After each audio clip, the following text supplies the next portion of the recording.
Good evening and welcome. My name is John Lettieri and I'm the president of CIBPA Toronto. Last week on March 8th was the world celebrated International Women's Day, a day to celebrate the contribution of women everywhere, to recognize women who inspire us all, and to renew discussion about the importance of gender equality in Canada and around the world.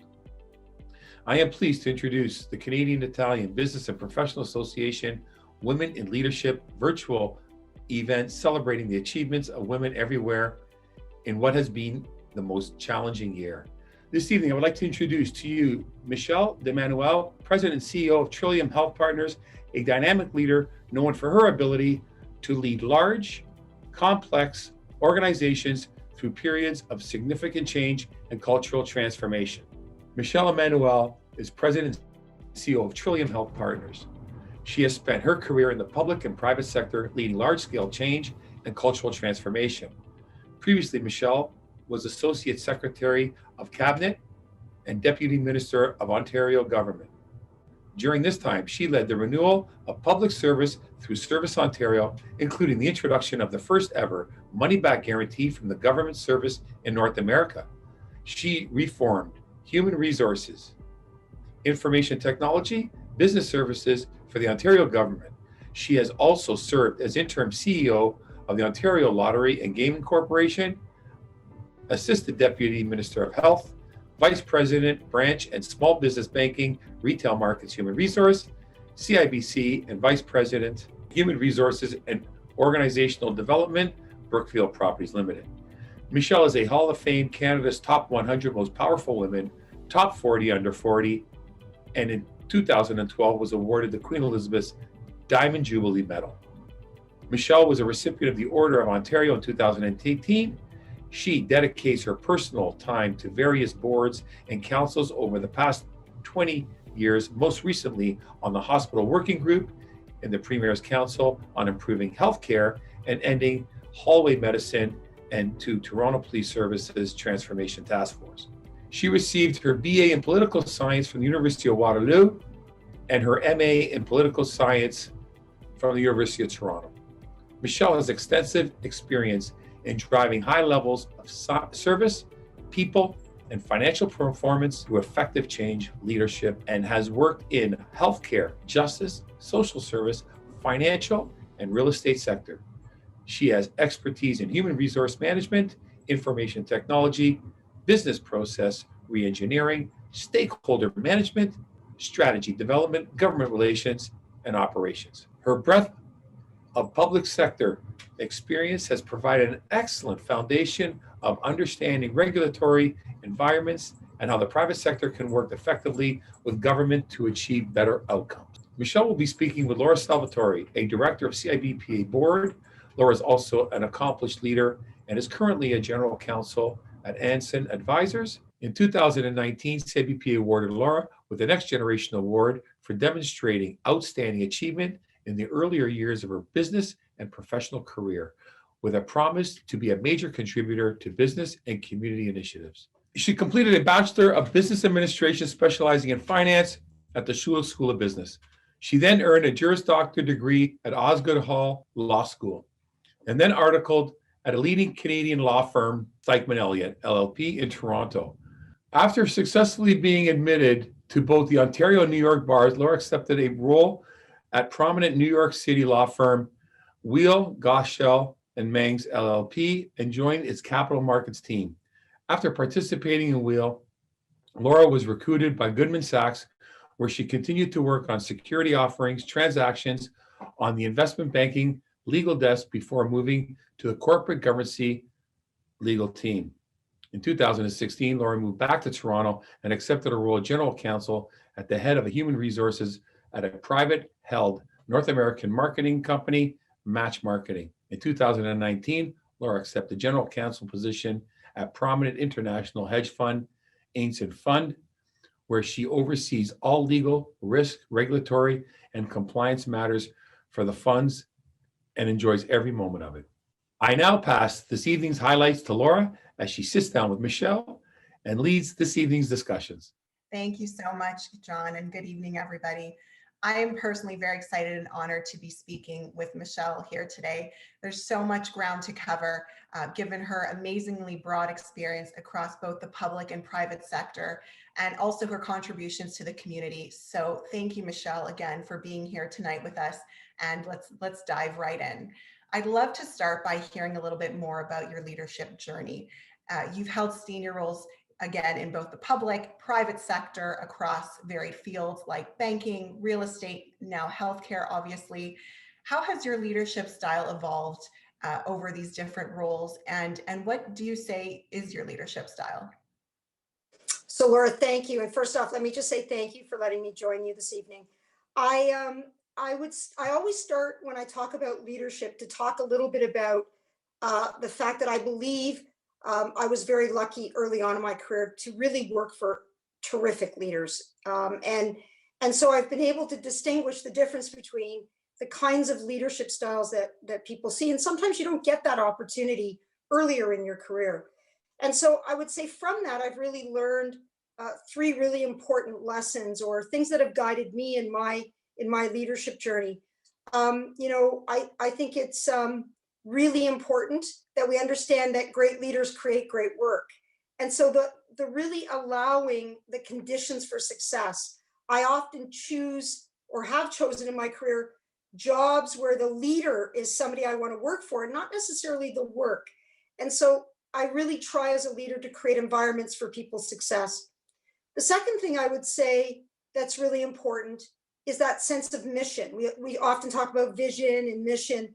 I think mission is really important, that deep rooted sense of value and the values you bring to your leadership. Some people call that the authenticity of leadership. And so values and really a sense of mission towards something, that you're doing something that's really going to make an imprint and a difference. And the last thing I would say is results. There are many great leaders out there, and I think some people would challenge their results. And I think the truly great leaders are able to bring people with them for a mission, for a common good, with a set of values towards an end. And so I think people would describe me as a values-based leader who achieves results and creates conditions for a team's success. I love that. That's sounds like the perfect trifecta for success. Right from Michelle's mouth. I love it. So you mentioned some leaders that you've worked with early on that have inspired you. Is there anyone in particular or anything in particular that has inspired you? Do you want me to actually talk about an individual or the type of individual? Either or. We love it all. Well, there are two in particular, I have to say. And I mentioned earlier that I had tremendous leaders in front of me as an early worker in my career. And I would say the first individual that truly taught me the importance of authenticity and values was a gentleman by the name of John Sweeney. John Sweeney was a minister in the Peterson government, and he had been the Minister of Community and Social Services. He came from Kitchener, Ontario. I had actually gone to Waterloo, so I knew a little bit about him, but not a lot. And, John really taught all of us around him that concept of values, and there is never a wrong time to do the right thing. And there was a piece of work that I had been working on with him that ended up becoming quite a major policy agenda back in the 80s. And I worked with a gentleman named George Thompson. And George really hammered home the importance of being able to marry your personal values with your professional values.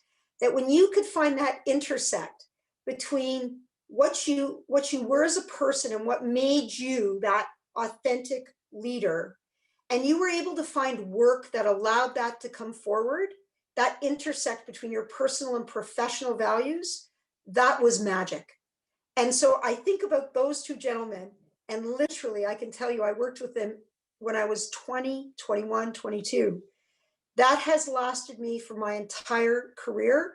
And in particular, in those moments as a leader where you have difficult decisions, I go back to those lessons that they taught me. That's amazing. that, those lessons have stood the test of time. And, just touching on, those are both male leaders. I'd like to ask you kind of on the flip side, what has been your greatest barrier in leadership? And does that have anything to do with being a woman, or is it in spite of it?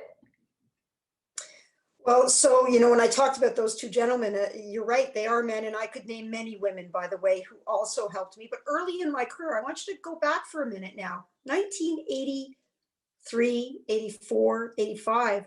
I worked in the Ontario government at that time, and they had just had their first deputy minister who was a woman some 3 or 4 years earlier. So different time and place. So it really did require the men of that particular era and generation to be sponsoring and supporting women. And their sponsorship mattered, and it made a difference. And today, the Ontario Public Service at the highest levels is almost 50-50 from a gender perspective. So I think that's important to just recognize. I also would say that there is no doubt I have benefited from that sponsorship, but I know many women haven't. I also know I was often paid differently throughout my career. I often know that my voice, which could be tenacious and passionate, could be described as argumentative and aggressive. And to be honest, I would say over the many years that ebbs and flows, and that we have not really been able to tackle that inherent bias that exists around gender. And we only need to look at what's happened in the world in this last year, and the work on anti-Black racism and racism in general. Those are deep rooted bias and quite oppressive systemic bias. And the gender piece is still there, not like it is for some, but we cannot lose sight of the fact after 30-40 years of tackling these issues from a leadership perspective, there is still double standards. Yeah, which takes me to, right segue into my next question. So, we all know that organizations are better with women at the table, but like you mentioned, there's still so much work to be done, especially when it comes to populations where we're looking at women of color and the BIPOC community. And we've seen in the last year a lot of people speaking out about that. So can you tell us a little bit about Trillium specifically, how it is embracing diversity in leadership, and how this is important, how you see it as being important for future generations to come? Well, thank you. Great, important question and important theme.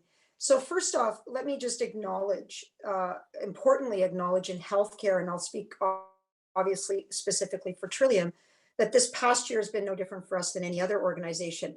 We have racism in our hospital.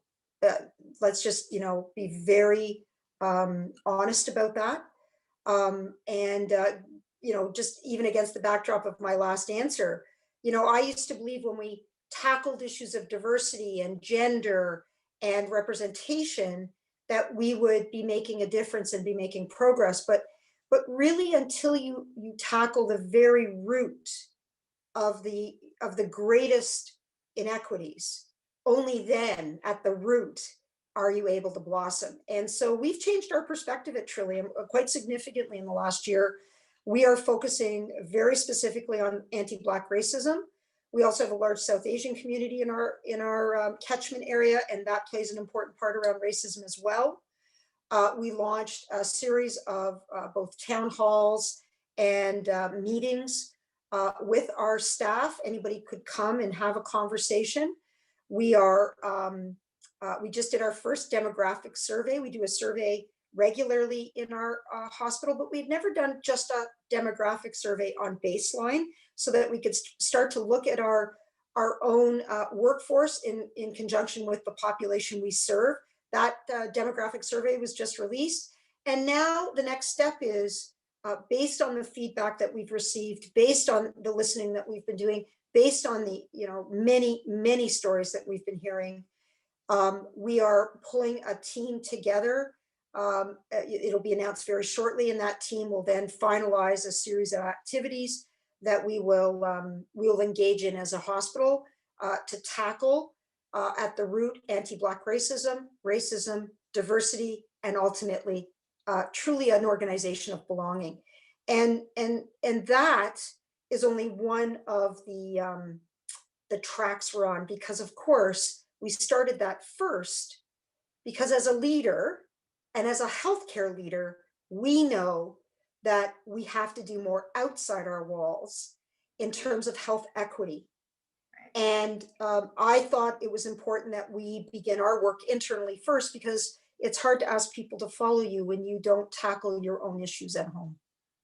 And that's amazing that you've been doing this work over the last year, which obviously has been one of the most harrowing and challenging years for healthcare workers, healthcare management, obviously, given the global pandemic that we are facing, we continue to face. Would like to ask you personally, how have you managed your work life and your family life balance during this intensely challenging time? And what have you and Trillium done to support your female team members to also find that balance during this very difficult past year? Well, first off, let me share with you, over 70% of our workforce is female. And so there is no doubt that, your question is at the heart of our workforce. And so I just, to just lay out that a little bit more, our staff coming in each and every day to what is arguably, depending on the statistics you look at, either the hardest or the second hardest hit hospital in the province.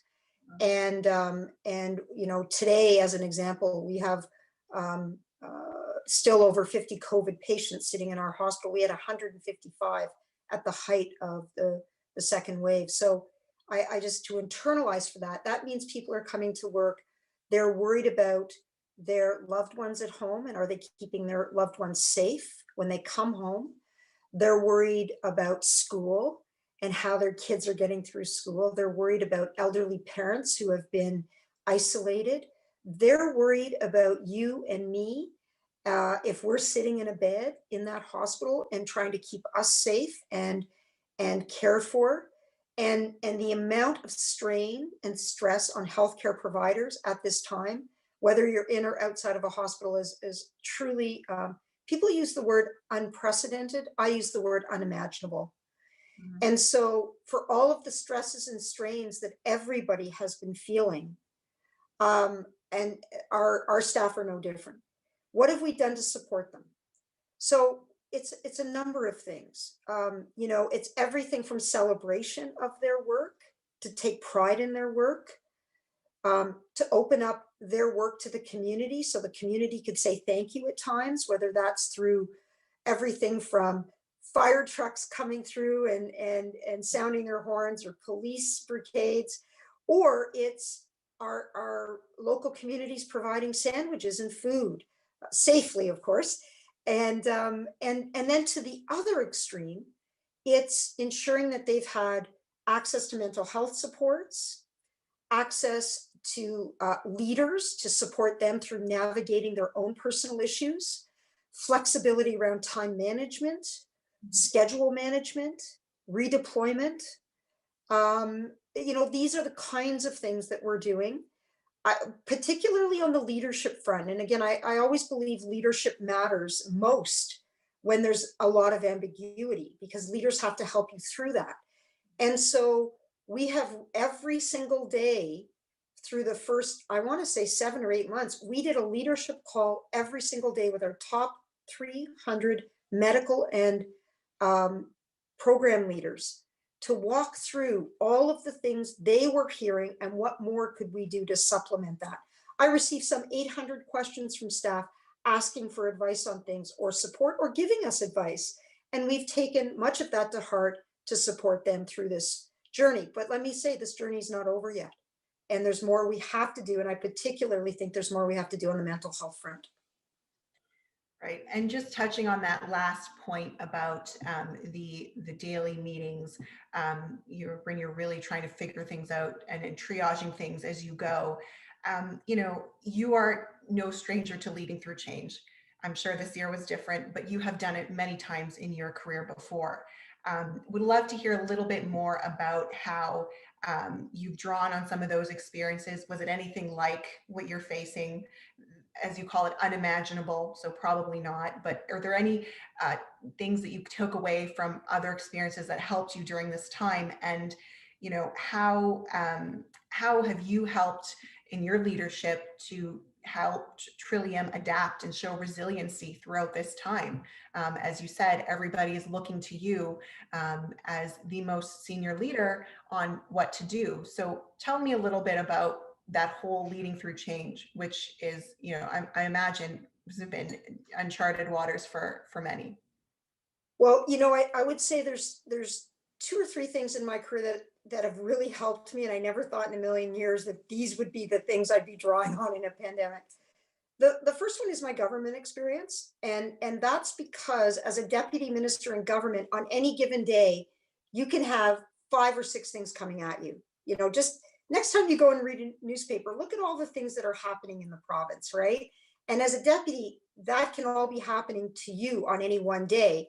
And so you used a word earlier, triaging what is urgent, essential, important, can wait till tomorrow.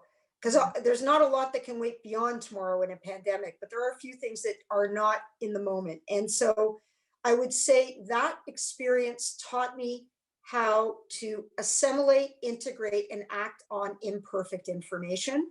And so I would say to leaders that that is something that you need to learn. Leaders that expect the perfection will always miss the moment and may find themselves over time falling behind in their leadership.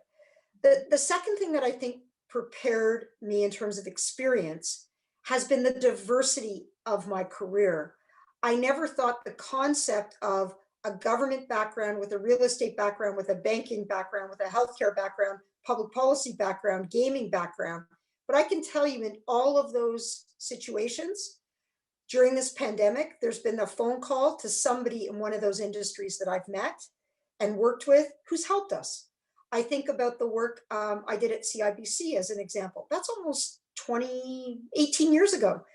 But in a moment when we were dealing with virtual care and thinking about how do we do that virtual transition of on-site to online, well, one of the best opportunities is to talk to our banking partners. They have been doing online work for decades.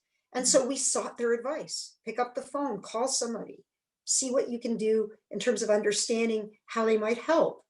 When I was thinking about some of our work about our facilities, being able to call people at Brookfield Properties. I mean, it's an outstanding company and they have many properties. What were they doing?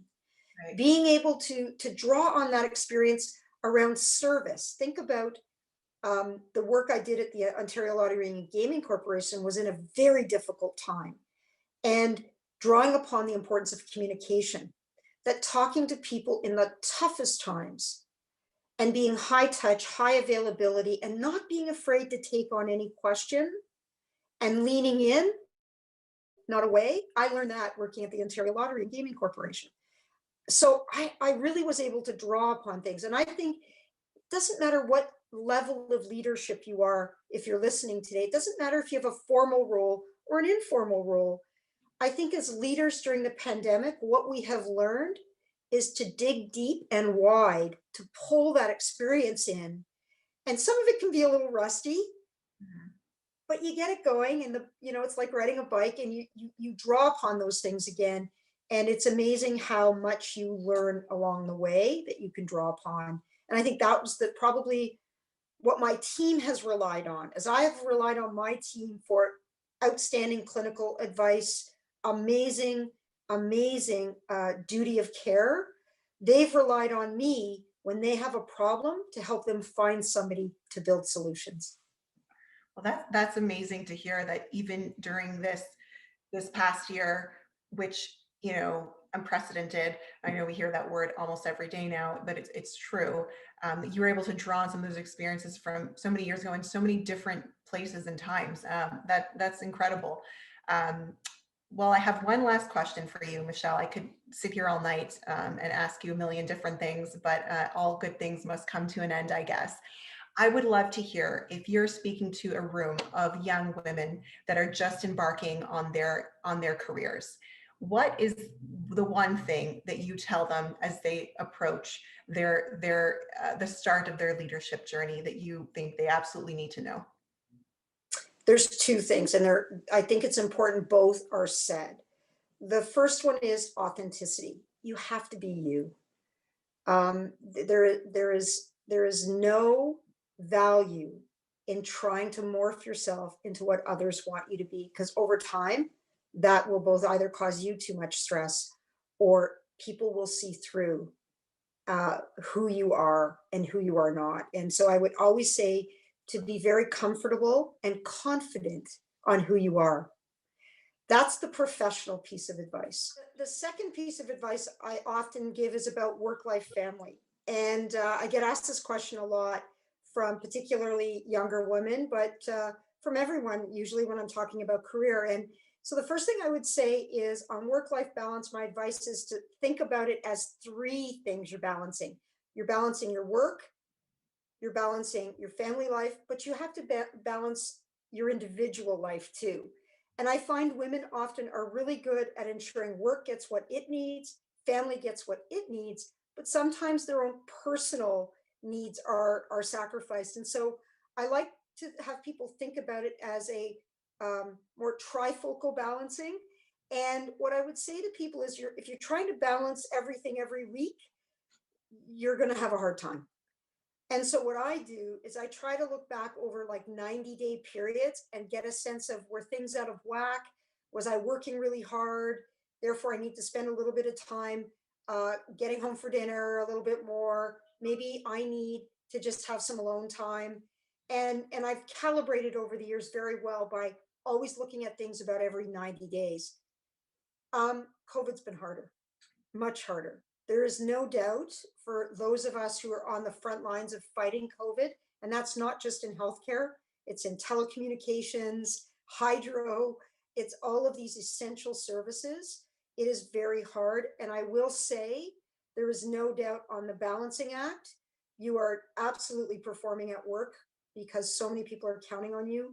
You are doing what you can with friends and family and support to keep your family balanced and safe and doing what you can there, particularly if you have younger kids in school and parents who are aging. There's no doubt I've sacrificed a lot on the personal level, but I've made a mental note. There'll be a moment where I will catch up on that. That's wonderful. I love work, life, you, three parts. The theme, three things. I love that. Thank you again, Michelle, for enlightening us this evening and being part of our Women in Leadership event. I know that our CIBPA members have so enjoyed this. I have loved speaking with you. Thank you, thank you, thank you. And we look forward to seeing you again soon. Thank you, Laura. And thank you to your organization. Please be safe, social distance, wear a mask, and wash your hands and get your vaccine. What a brilliant interview. Michelle and Laura, thank you very much for this evening, and I hope everybody has enjoyed the segment. And now I would like to take a few more minutes of your time to showcase the exceptional people who have worked tirelessly and under the most difficult situations to keep us safe and well.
This concludes our event.